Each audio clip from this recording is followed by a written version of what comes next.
Hi, everybody. So I realized last week that I talked about my mistakes that I did for 29 Everesting, but I didn't really talk too much about the lessons that I learned from the event. So I wanted to go back and talk about that. One of the things that I found I've learned from the event is that I could potentially give up too easily.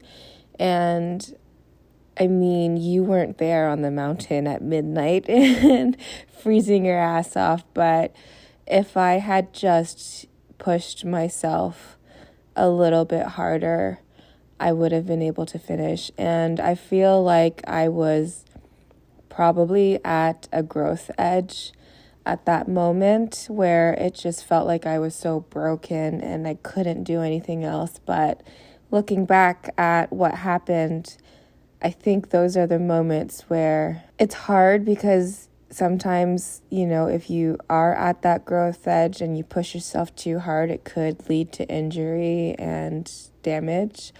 But also, I feel like if I just took it really, really slowly, one step at a time, I would have been able to finish.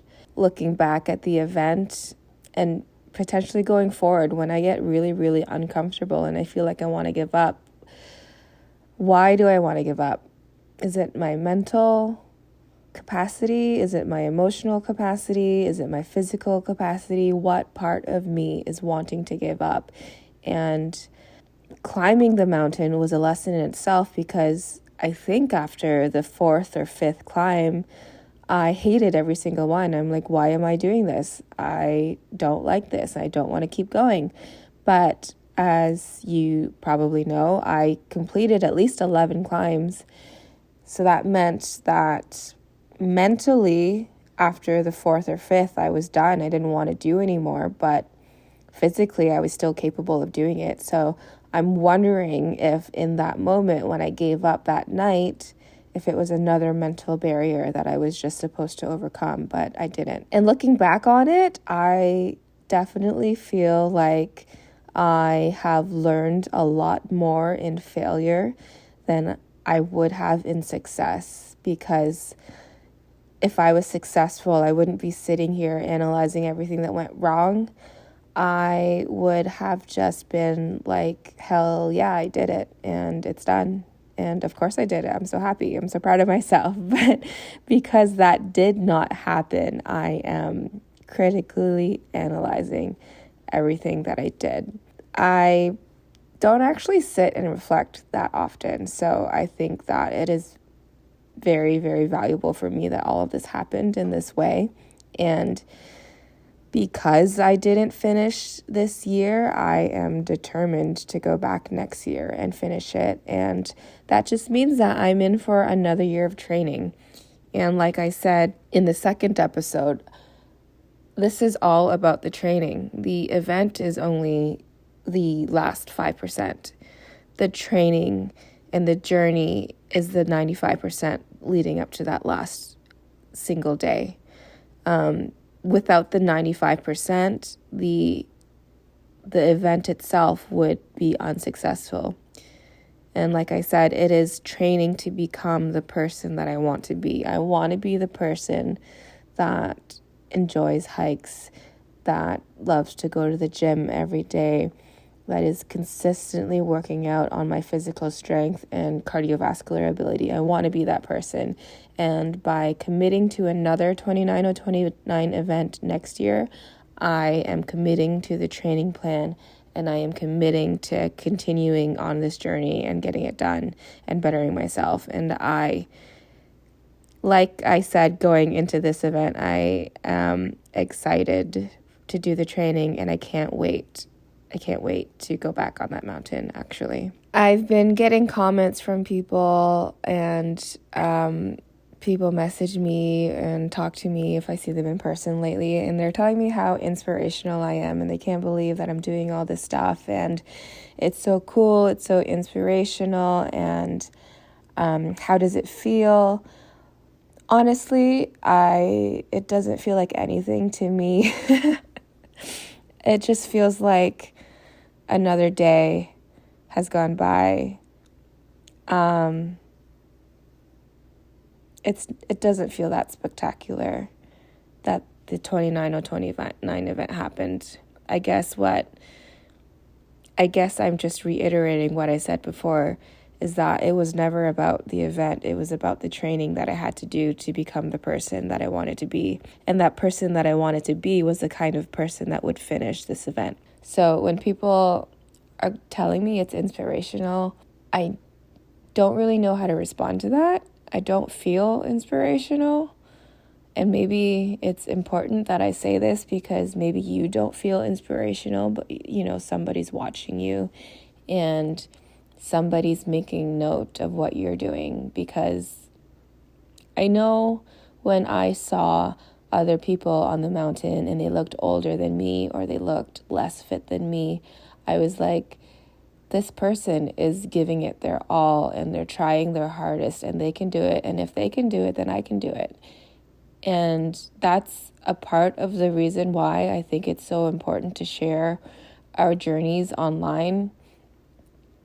I've never resonated with the people that only share their highlight reels. I think that's off-putting even. I like to see people in their discomfort.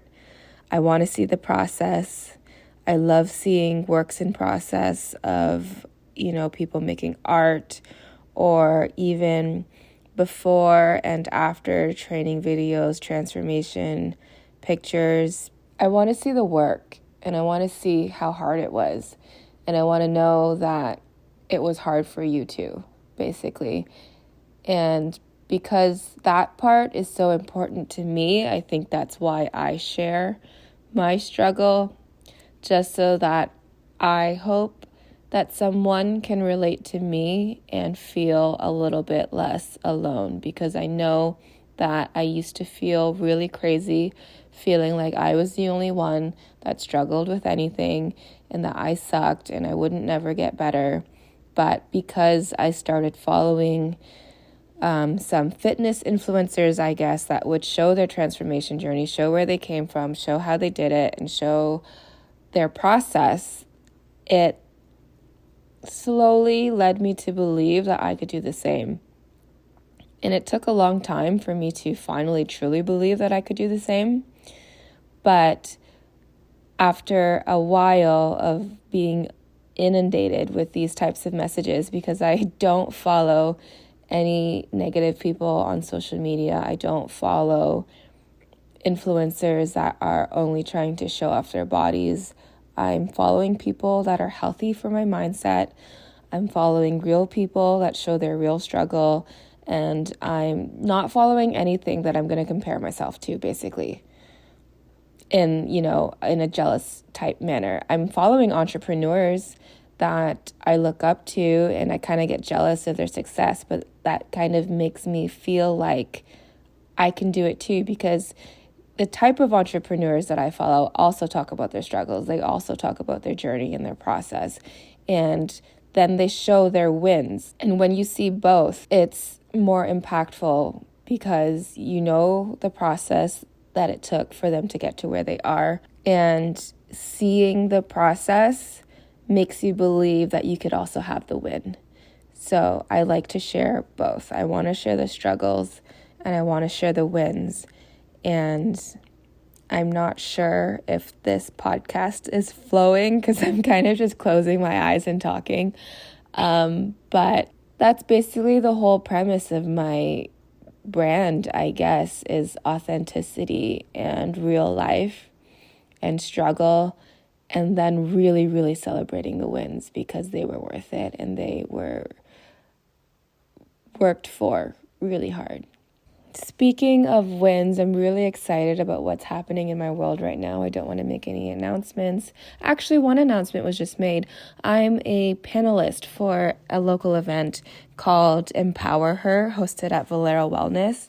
I was asked to sit on a panel and talk about entrepreneurship, our lives, the struggle, the journey, the process, basically everything that I currently love talking about. So I was really, really excited to say yes to that.